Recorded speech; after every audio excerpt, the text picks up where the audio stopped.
మాజీ మంత్రి హరీష్ రావు మాట్లాడుతున్నారు. ఇప్పుడు లైవ్ చూద్దాం. ఇన్ఫాక్ట్ కేసీఆర్ గారు ముఖ్యమంత్రిగా ఉన్నప్పుడు ఎకానమీ స్లో డౌన్ అయింది పెద్ద నోట్ల రద్దుతోని. 2 సంవత్సరాలు కరోనా వచ్చింది. కానీ ఎన్నడూ కేసీఆర్ గారు నా రాష్ట్రం దివాలా తీసిందనో, నా రాష్ట్రం నేను అమలు చేయలేకపోతున్నాను ఏ ఒక్కరోజు మాట్లాడలేదు. ఎన్నికల్లో హామీ ఇవ్వకపోయినా, కరోనా వచ్చినా ప్రతి సంవత్సరం ప్రతి పంటకు క్రమం తప్పకుండా రైతు బంధు ఇచ్చిండ్రు కేసీఆర్. కళ్యాణ లక్ష్మి ఇచ్చిండ్రు, కేసీఆర్ కిట్ ఇచ్చిండ్రు. 200 పెన్షన్ 2000 చేస్తా అంటే ప్రభుత్వం వచ్చిన మొదటి నెలలోనే 2000 రూపాయలు పెన్షన్ చేసి కేసీఆర్ గారు ఇచ్చిండ్రు. కేసీఆర్ గారు ఎప్పుడు కూడా ఇట్లా అప్పులనో, కరోనానో, పెద్ద నోట్ల రద్దనో మీలాగా కుంటి సాకులు బీఆర్ఎస్ ప్రభుత్వం ఎన్నడూ చెప్పలేదు.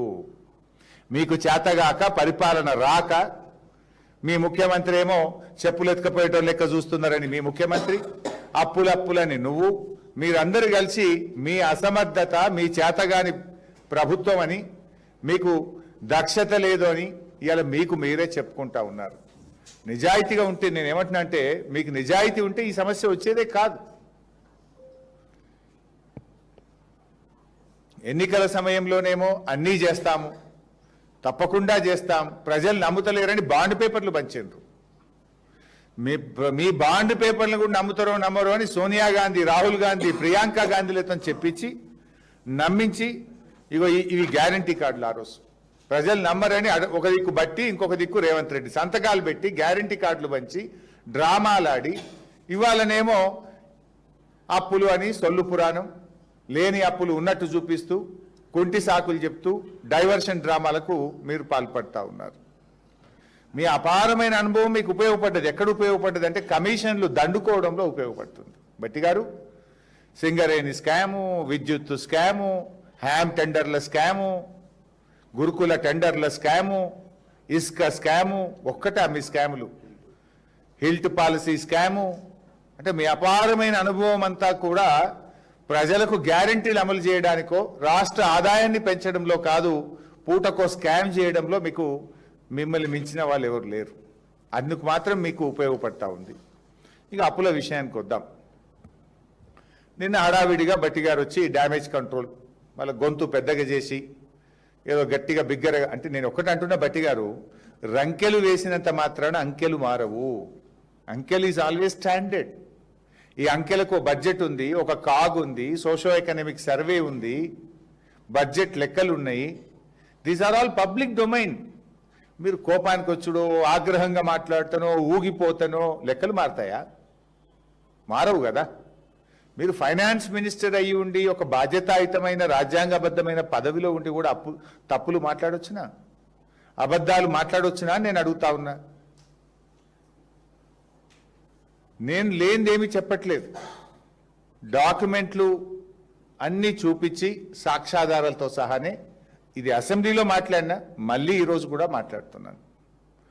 బట్టి గారు నిన్న మీడియా సాక్షిగా ఒక డాక్యుమెంట్ చూపించారు. ఇది బట్టి గారు పెట్టిన డాక్యుమెంట్. ఈ డాక్యుమెంట్ నుంచి ముందు మాట్లాడతా. 1 by 1 I will show all the documents. ఇందులో FRBM లోన్స్ 3,89,673. బీఆర్ఎస్ ప్రభుత్వం రాకముందే 72,000 కోట్ల రూపాయలు ఉన్నాయని చెప్పి చూపించారు. ఇందులో ఎంత తెలివిగా చూపించిందంటే, ఈ 3,89,000లో కాంగ్రెస్ ప్రభుత్వం ఏర్పడ్డ తర్వాత అంటే డిసెంబర్ 7 నుంచి మార్చి 31, 2024 దాకా తీసుకున్న అప్పులు కూడా ఇలా చూపించేసారు. డిసెంబర్ 7కు కాంగ్రెస్ ప్రభుత్వం, మార్చి 23న ఏర్పడ్డది. ఈ 3,89,000లో కాంగ్రెస్ ప్రభుత్వం ఏర్పడ్డ తర్వాత చేసిన అప్పు అంటే ఆ 3 నెలల 23 రోజుల అప్పు కూడా ఇలా కలిపారు. దానికి డాక్యుమెంట్ చూపిస్తా. ఆర్బీఐ రిపోర్ట్ పెట్టు బాబు. This is the RBI report. ఇది Reserve Bank of India website నుంచి వచ్చిన రిపోర్ట్. ఇది దీంట్లో మీరు చూస్తే డిసెంబర్ 12 500 కోట్లు, డిసెంబర్ 19 900 కోట్లు, జనవరి 16 1000, జనవరి 16 మరో 1000, జనవరి 23 1000. ఇట్లా మొత్తం మీరు లాస్ట్ మార్చ్ 26 2024 వరకు కాంగ్రెస్ ప్రభుత్వ హయాంలో కొత్తగా వచ్చిన కాంగ్రెస్ ప్రభుత్వం చేసిన అప్పు 15,118 కోట్లు.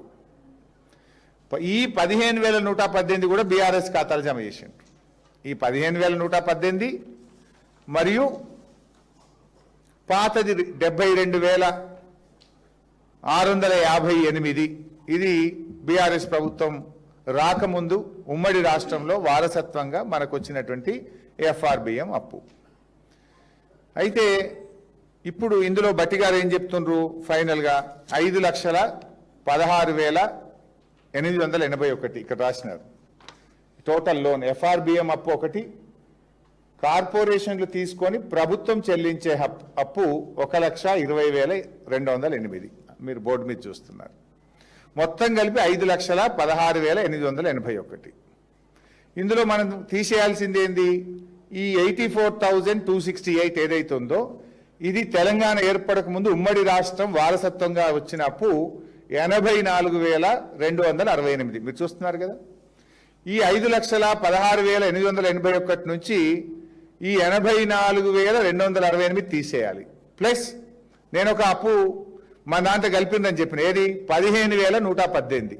15,118 ప్లస్ 84,268 కలిపితే ఎంత అవుతుంది? 99,386. ఈ 99,386ను 5,56,000 తీసేస్తే ఎంత? 4,17,495 కోట్లు.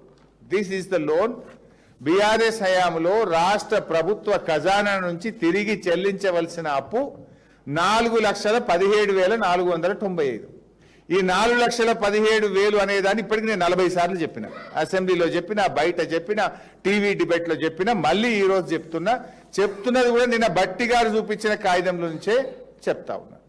ఇది బట్టి గారి కాగితం ప్రకారం చూసిన, అసెంబ్లీలో ప్రవేశపెట్టిన తెలంగాణ వైట్ పేపర్ ప్రకారంగా చూసిన, సోషో ఎకనామిక్ సర్వే ప్రకారంగా చూసిన, కాగ్ రిపోర్ట్ ఆధారంగా చూసిన, రాష్ట్ర ప్రభుత్వ ఖజానా నుంచి తిరిగి చెల్లించవలసిన అప్పు కేవలం 4,17,000 కోట్లు మాత్రమే.